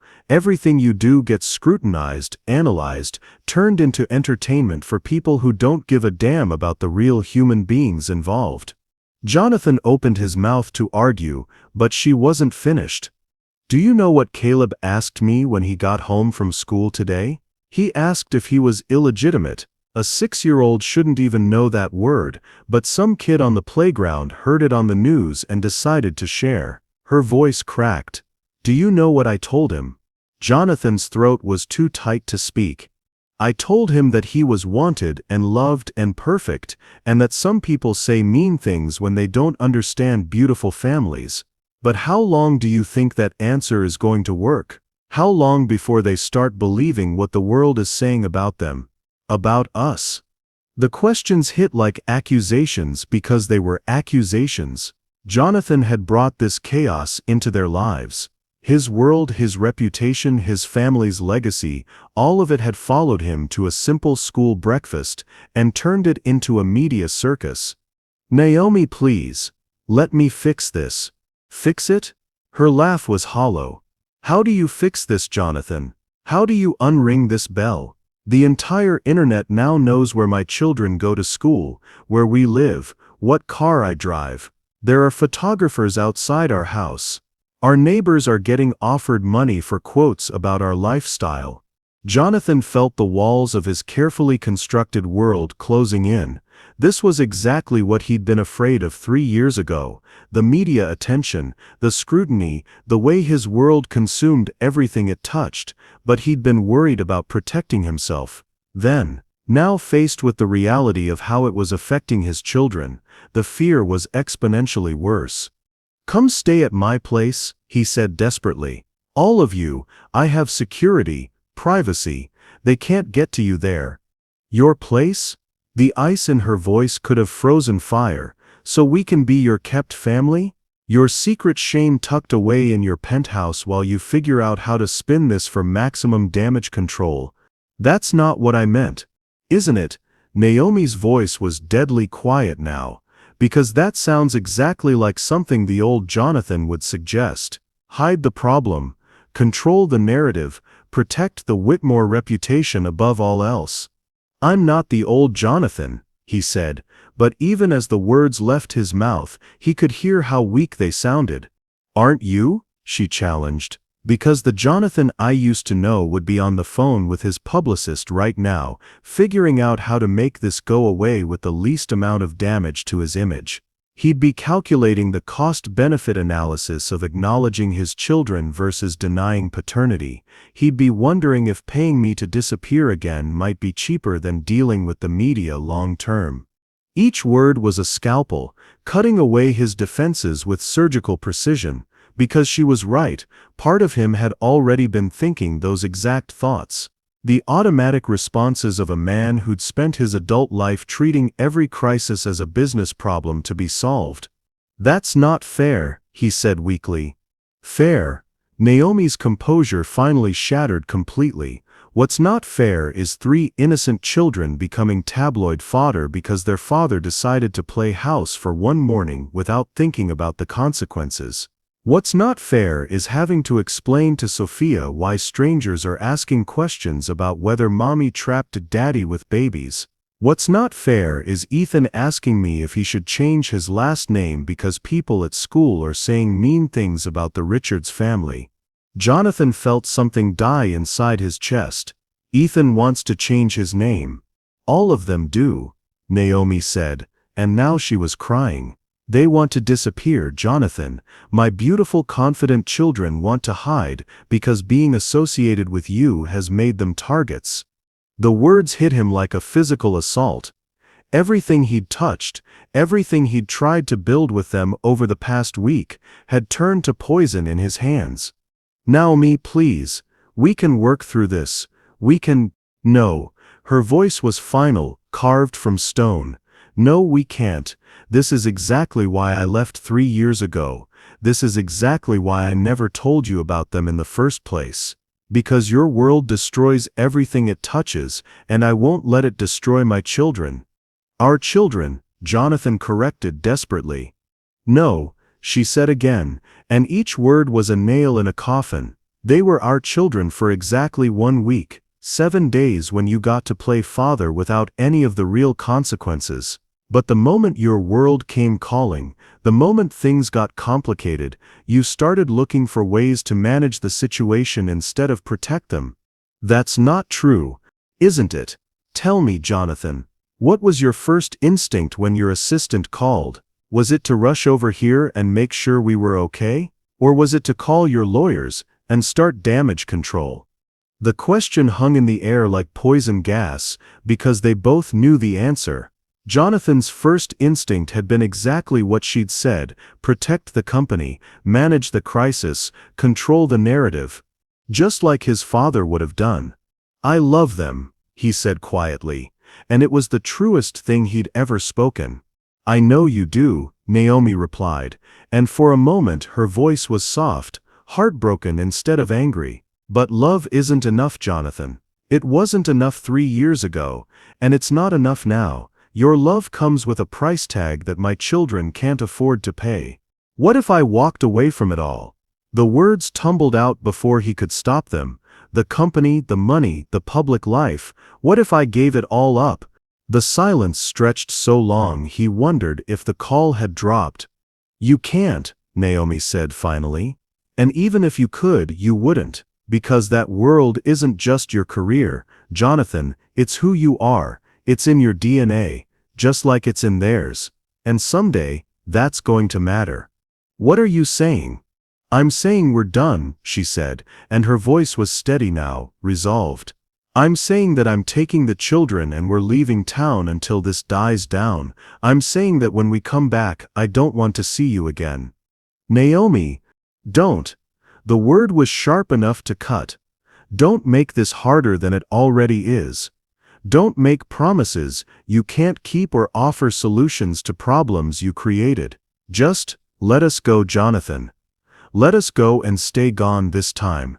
The line went dead, leaving Jonathan alone with the sound of his own heartbeat and the distant buzz of his office phone, where reporters were undoubtedly calling for comment on the story that had just destroyed everything that mattered to him. When public scrutiny threatens private happiness, how do you protect the people you love? Share your thoughts below. Sometimes love means making impossible choices. He stared at his computer screen, where the news story was still playing on repeat, showing that moment of pure joy between him and Sophia over and over again. The headline had changed: Whitmore heir abandons secret family after media exposure. They didn't even have their facts right, but the narrative was already set. Jonathan Whitmore, the cold-hearted billionaire who'd used a woman for his pleasure and abandoned his children when it became inconvenient. The worst part was how close to the truth it sounded. His intercom buzzed. Sir? The board is requesting an emergency meeting, and your father's attorney has called 3 times. Jonathan closed his eyes and felt the familiar weight of family expectations, corporate responsibility, and public image settling on his shoulders like a shroud. For 1 week he'd been a father. For 7 perfect days, he'd been part of something real and meaningful and pure. Now, sitting in his empty office while his world burned down around him, Jonathan realized he'd just lost the only thing that had ever truly mattered. And this time, he might have lost it forever. The emergency board meeting felt like a tribunal. 12 men and women in expensive suits sat around the mahogany conference table like judges, their expressions ranging from disappointment to barely concealed panic. Jonathan's father, Harrison Whitmore III, presided from the head of the table with the cold authority that had built an empire and destroyed a dozen relationships along the way. The stock price has dropped 8% since the story broke, CFO Margaret Chen was saying, her voice clinical as she delivered the diagnosis. Our PR firm is recommending immediate damage control, a statement distancing the company from personal matters, possibly a leave of absence until the media attention dies down. A leave of absence, Jonathan repeated flatly. He hadn't spoken since taking his seat 20 minutes ago, letting the familiar rhythms of corporate crisis management wash over him like white noise. Temporary, of course. His father's voice cut through the room like a blade, until you can resolve this situation, quietly and permanently. Quietly and permanently. The euphemism made Jonathan's stomach turn. He'd heard that phrase before, 3 years ago, when his father had helped him navigate his divorce from Naomi. The children, board member David Park said carefully, "Are they actually?" "Yes," Jonathan said. The word dropping into the silence like a stone into still water. "They're mine." The admission created a ripple of uncomfortable shifting around the table. These were people who'd known him for years, who'd watched him build his reputation as the rational, controlled heir to the Whitmore legacy. The idea that he'd had secret children with his ex-wife apparently short-circuited their understanding of who he was. "Well," his father said after a moment, "that complicates things. But it's not insurmountable. We've handled paternity issues before, generous settlements, NDAs, college funds that ensure discretion." "You want me to pay them to stay quiet," Jonathan said. "It wasn't a question. I want you to protect what 3 generations of Whitmores have built," his father replied sharply. "This company employs 12,000 people, Jonathan. Their livelihoods depend on our reputation, our stock price, our ability to command respect in the marketplace. You can't sacrifice all of that for a brief infatuation with playing family." A brief infatuation with playing family. The words hit Jonathan like a slap, not because they stung, but because they revealed how little his father understood what had happened over the past week. "They're not a brief infatuation," Jonathan said quietly. "They're my children. Children you didn't know existed until a week ago," his father countered. "Children whose mother clearly orchestrated this entire situation to maximize her financial gain. Don't you see? She kept them secret until you were vulnerable, then allowed that school breakfast to be photographed, knowing it would create exactly this kind of media storm." Around the table heads were nodding. It was a compelling narrative, the gold-digging ex-wife playing the long game, using innocent children as pawns in a larger scheme to extract money from the Whitmore fortune. It was also complete bullshit. "Naomi didn't orchestrate anything," Jonathan said, his voice stronger now. "She's been raising those kids alone for 6 years without asking for a dime. She gave me a chance to know them, and I screwed it up by not thinking about the consequences." "The consequences," Margaret Chen interrupted, "include a 14% drop in our quarterly projections and 3 major clients asking questions about family stability in leadership positions." "So what do you want me to do?" Jonathan asked, though he already knew the answer. His father leaned forward, his steel-gray eyes fixed on Jonathan with laser intensity. "Make it go away, pay whatever it takes to keep them quiet, set up trust funds that will ensure their future while protecting ours, and then walk away and stay away until this generation of scandal dies down. Just like you did with Uncle Robert's gambling debts," Jonathan said slowly. "And Cousin Michael's drunk driving arrest, and Great-Uncle William's affair with his secretary." "Exactly like that," his father confirmed without shame. "The Whitmore name means something, Jonathan. It means stability, respectability, success. We don't air our personal laundry in public, and we don't let emotional entanglements destroy what we've built." Jonathan stared at his father across the polished table and saw his own future reflected back at him, decades of cold efficiency, of treating human beings like balance sheet items, of sacrificing love for reputation and calling it wisdom. "What if I don't want to make it go away?" he asked quietly. The question created a moment of stunned silence. Several board members exchanged glances that clearly said they were questioning Jonathan's mental state. "Don't be ridiculous," his father said sharply. "Of course you want to make it go away. You're upset, you're feeling guilty about missing their childhood, but those are emotions, not business decisions. You can't run a Fortune 500 company on feelings, Jonathan." "Can't I?" Jonathan stood up slowly, his decision crystallizing with each word.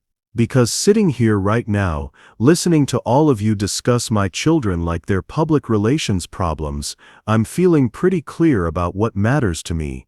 Jonathan Margaret Chen started. "No," he interrupted, his voice gaining strength. "Let me ask you all something. How many of you have children?" Hands raised around the table, 8 of the 12 board members. "And how many of you would trade your relationship with your children for an 8% bump in stock price?" No hands. "Then why are you asking me to?" "Because these aren't normal circumstances," David Park protested. "Your children were hidden from you. Their mother has clear financial motivations. The media attention is already damaging our reputation."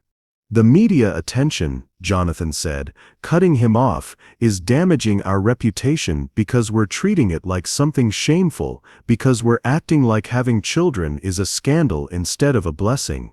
He turned to face his father directly. "You want to know what's really damaging the Whitmore reputation? The fact that we're sitting in this room discussing how to abandon 3 innocent kids to protect our stock price, the fact that we've become the kind of family that sees love as a liability." "Love," his father said, the word dripping with disdain, "is what destroyed your marriage 3 years ago. Love is what clouded your judgment and made you think you could have a normal relationship while running this company. Love is why you're sitting here now talking about throwing away your legacy for 3 children you barely know." "You're right," Jonathan said, surprising everyone in the room. "Love is why I'm sitting here. Love for 3 remarkable kids who deserve better than a father who treats them like embarrassing secrets. Love for a woman who's been doing the job of 2 parents while I played Billionaire Bachelor. And you know what? I'm proud of that love. I'm proud of those kids. I'm proud of the woman who raised them."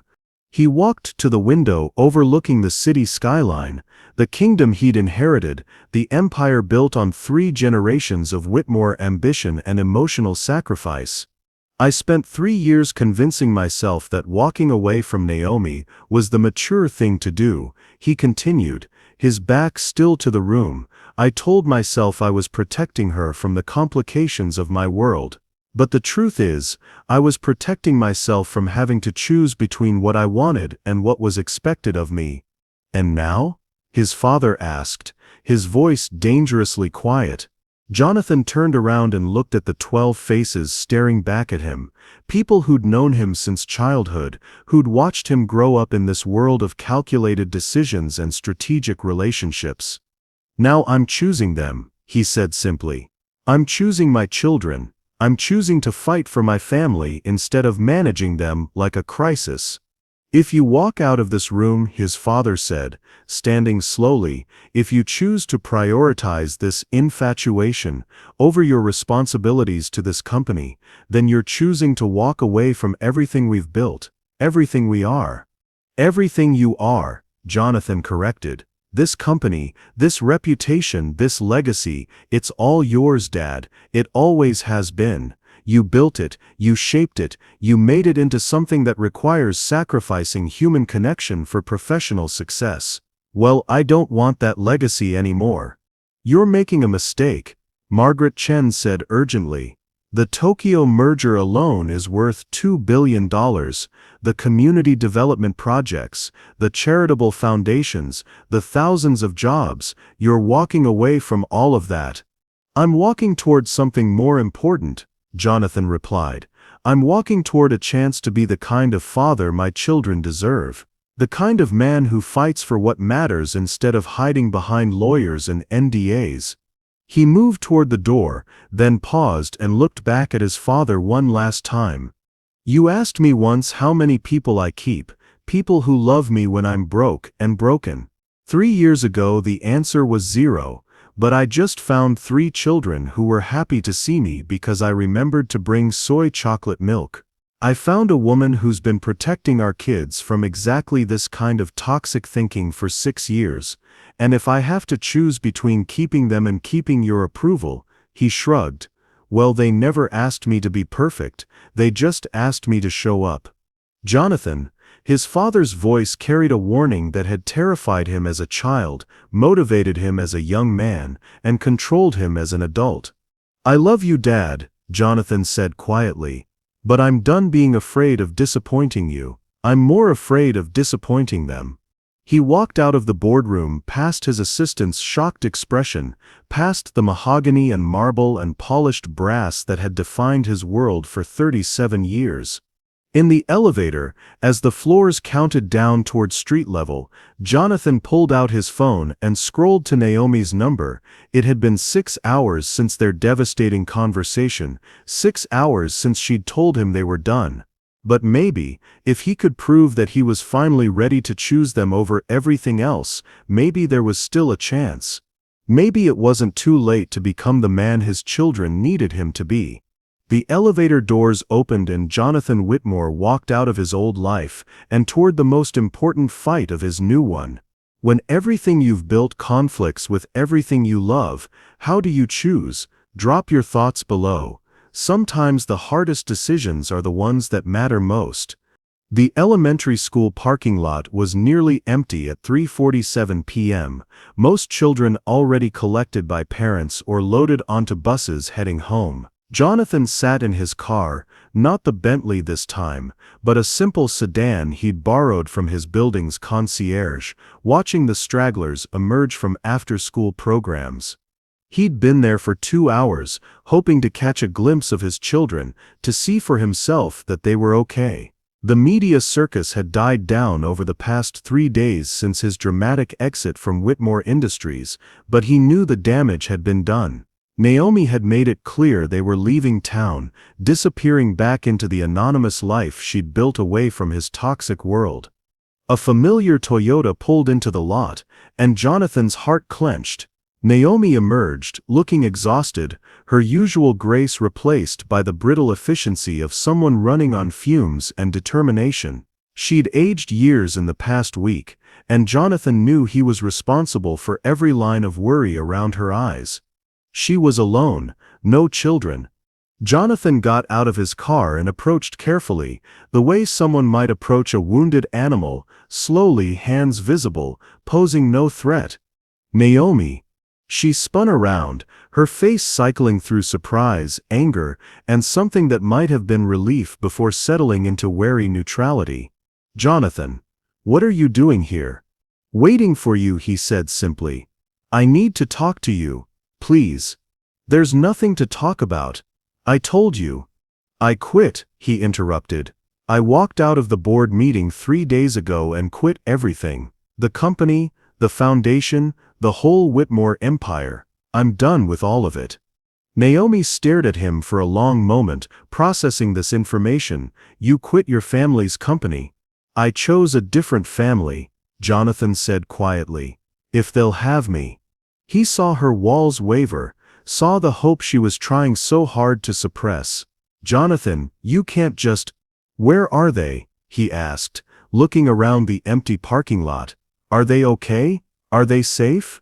They're at my sister's house in Portland, Naomi said, her voice softening despite herself. I came back to pack up the house, to figure out our next move. The media attention was too much for them. Sophia hasn't slept through the night since the story broke. Caleb keeps asking if we did something wrong. And Ethan, her voice cracked. Ethan has barely spoken in 3 days. Each revelation hit Jonathan like a physical blow. His beautiful, confident children, reduced to fear and silence because of his world, his choices, his failure to protect them when it mattered most. "I'm so sorry," he whispered. "God, Naomi, I'm so sorry." "Sorry doesn't fix this," she said, but there was less anger in it now, more exhaustion. "Sorry doesn't undo the damage." "No," Jonathan agreed, "but maybe I can." He pulled an envelope from his jacket pocket, the same kind of manila envelope Mrs. Morrison had given Naomi just a week ago, though it felt like a lifetime. "What is this?" Naomi asked warily. "Paperwork," Jonathan said. "Legal documents that officially relinquish any claim I have to Whitmore Industries stock, assets, or decision-making authority. A trust fund for each of the children that can never be touched by media speculation or family politics. And a statement to the press taking full responsibility for the situation and making it clear that you and the children are off limits for future coverage." Naomi took the envelope but didn't open it. "Why?" "Because Richard Morrison was right," Jonathan said simply. "Because successful people give up when things get complicated, but happy people figure out how to uncomplicate them. Because I spent 3 years being successful and miserable, and 1 week being happy, and I know which one I want." "Jonathan," she looked down at the envelope in her hands, "you can't just give up everything you've worked for. That company is your legacy, your family's history." "No," Jonathan interrupted gently. "That company is my father's legacy. My legacy is 3 6-year-olds who deserve to have a father who puts them first. A legacy is Caleb learning to read without shame, Sophia dancing without fear, Ethan creating art without hiding. A legacy is you never having to choose between paying rent and buying school supplies." He stepped closer, close enough to see the tears gathering in her eyes. "My legacy is proving to 3 incredible children that they're worth more than any business deal, any stock price, any family reputation. It's proving to the woman who raised them that love doesn't have to come with impossible conditions." "What will you do?" Naomi asked quietly. "If you're not running Whitmore Industries, what will you do with your life?" Jonathan smiled for the first time in days. "I have some ideas. There's a photography business in Portland that might need a business partner. Some kids who might benefit from having someone help with homework and attend dance recitals and baseball games. A woman who's been doing everything alone who might appreciate having someone to share the load." "You'd move to Portland?" "I'd move to Mars if that's where my family was," Jonathan said without hesitation. "Naomi, I know I can't undo the damage I caused. I know I can't give you back the 3 years of pregnancy and sleepless nights and single parenting, but I can give you the rest of my life, if you'll let me. I can give those kids a father who shows up, who stays, who chooses them over everything else, every single time." Naomi was crying now, tears streaming down her face, as she struggled with hope and fear, and the weight of protecting 3 small hearts that had already been through too much.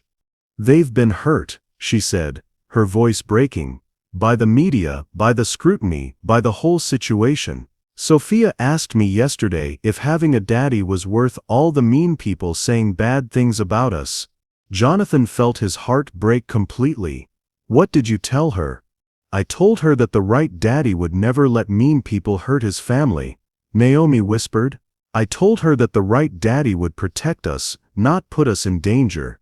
"Then let me be the right daddy," Jonathan said, his voice raw with emotion. "Let me prove to them, to all of you, that I can be the man they deserve. Not the man my father raised, not the man the media portrays, but the man who wants nothing more than to come home to you 3 every night and wake up grateful every morning." Naomi looked down at the envelope again, then back at Jonathan's face. "If I say yes, if I give you this chance, there are conditions. Anything. We do this slowly. The kids need time to heal, to trust again. You don't get to be their father overnight just because you quit your job. I understand. We don't live in some mansion or penthouse. We live normal lives, in a normal house with normal problems. No staff, no security detail, no insulation from the real world. I want normal, Jonathan said fervently. I want grocery shopping and parent-teacher conferences and Saturday morning cartoons. I want ordinary, everyday, beautifully boring normal. And if it gets hard, when it gets hard, you don't get to walk away again, you don't get to decide that fatherhood is too complicated for your taste. If you're in, you're all in, for better or worse. For better or worse, Jonathan repeated, and the words felt like vows. Naomi studied his face for a long moment, searching for something only she could see. Finally, she nodded. Okay, she said quietly. Okay, we can try. 6 months later, the community center in Portland buzzed with the controlled chaos of a children's art exhibition. Parents moved between displays of finger paintings and clay sculptures, their faces bright with pride and the particular joy that came from seeing the world through their children's eyes. Jonathan stood beside a display case containing Ethan's latest creation, a mixed-media piece that incorporated photography, watercolor, and found objects to create what the placard described as Family Portrait #3. It was abstract but somehow perfectly captured the feeling of belonging, of being part of something larger than yourself. That's mine, a quiet voice said beside him. Jonathan looked down to see Ethan, dressed in his best button-down shirt but still somehow managing to have paint under his fingernails. I know, Jonathan said, kneeling down to Ethan's level. I'm incredibly proud of you, this is museum-quality work. Ethan ducked his head, pleased but still shy about praise. 6 months of consistent presence had helped, but Jonathan was learning that earning his children's trust was a marathon, not a sprint. Dad, Ethan said, and the words still made Jonathan's heart skip a beat every time. Can I ask you something? Always. Do you ever miss your old life? The big office and the fancy cars and stuff? Jonathan considered the question seriously. Ethan was 8 now. The children had celebrated their 7th birthday 2 months ago with a backyard party that had been more meaningful than any corporate gala Jonathan had ever attended. Sometimes I miss feeling important in that way, Jonathan said honestly, but then I remember that being important to 3 people I love is better than being important to 3 million people I don't know. Good, Ethan said pragmatically. Because Caleb's baseball coach says you give the best snack duty oranges, and Sophia told her dance teacher that you're the only dad who knows how to braid hair properly. Jonathan laughed, remembering the YouTube tutorials he'd watched to master that particular skill. Those are definitely better achievements than anything I did in business. Mr. Whitmore? A familiar voice interrupted.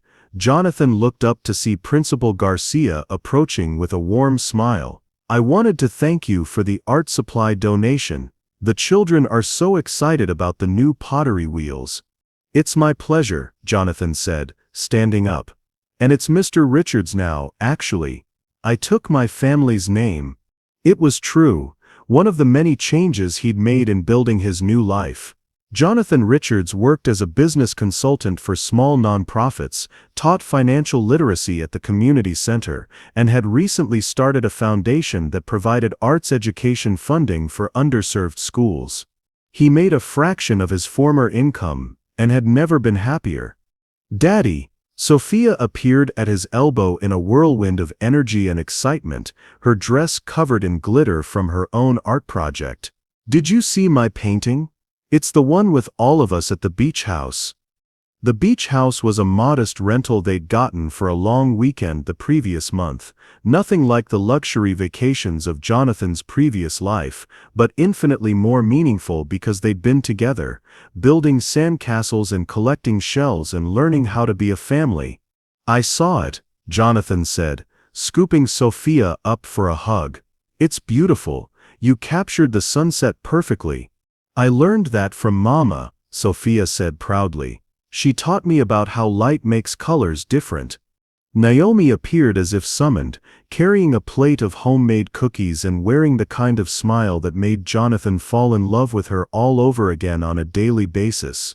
She was pregnant, just starting to show with the baby they'd planned together this time, the baby who would grow up knowing from day one that they were wanted and loved and part of something beautiful. "How are my favorite artists?" she asked, distributing cookies to the children before offering the plate to Jonathan. "We're good," Caleb said, appearing from nowhere with chocolate on his face and his baseball uniform peeking out from under his art show clothes. He had a game in an hour, and Jonathan would be there in the dugout as assistant coach, just like he'd been for every game this season. "Are we ready for the speech?" Naomi asked Jonathan quietly. He nodded, suddenly nervous. The art show organizers had asked him to say a few words about the importance of supporting children's creativity. It was the kind of public speaking he'd done thousands of times in his corporate life, but this felt infinitely more important. "Ladies and gentlemen," the moderator's voice carried over the crowd, "we'd like to welcome Jonathan Richards, our community education advocate, to say a few words about tonight's exhibition." Jonathan walked to the front of the room, looking out at the assembled parents, teachers, and children. 6 months ago, he would have seen potential investors, networking opportunities, strategic relationships. Now he saw community. He saw the art teacher who stayed late to help struggling students. He saw the parents who worked double shifts but still made time for school events. He saw children whose creativity was being nurtured regardless of their family's economic circumstances. "Thank you," he began, his voice steady and warm. 6 months ago, I thought success meant being the most important person in the room. I measured my worth in stock prices and board meetings and magazine covers." He found his family in the crowd, Naomi holding baby supplies for the little one on the way, Caleb fidgeting but trying to listen politely, Sophia beaming at him with unconditional love, Ethan watching with quiet pride. Then I met 3 children who taught me that real success is measured in bedtime stories and soccer games and art exhibitions like this one. They taught me that being important to the people you love is worth more than being important to the people who don't know your heart. He paused, emotion threatening to overwhelm him. "Tonight, looking at these incredible works of art, I see the future, not the future of markets or profit margins, but the future of imagination, creativity, and human connection. These children are our legacy, and investing in their dreams is the most important work any of us will ever do." The applause was warm and genuine, but Jonathan barely heard it. He was looking at his son Ethan, who was clapping enthusiastically, his earlier shyness forgotten in pride for his dad. After the speech, as they were cleaning up Ethan's art display, Sophia tugged on Jonathan's sleeve. "Daddy, can I tell you something?" "Always, sweetheart. I'm glad you're our dad now," she said with the simple honesty that only children possessed. "Even with all the scary stuff that happened, I'm glad you found us." Jonathan knelt down and pulled all 3 children into a group hug, breathing in the smell of finger paint and childhood and unconditional love. "I'm glad I found you too," he whispered. "You're the best thing that ever happened to me." "Even better than being a billionaire?" Caleb asked with 7-year-old curiosity. "Especially better than being a billionaire," Jonathan confirmed. "Being your dad is the only job that really matters."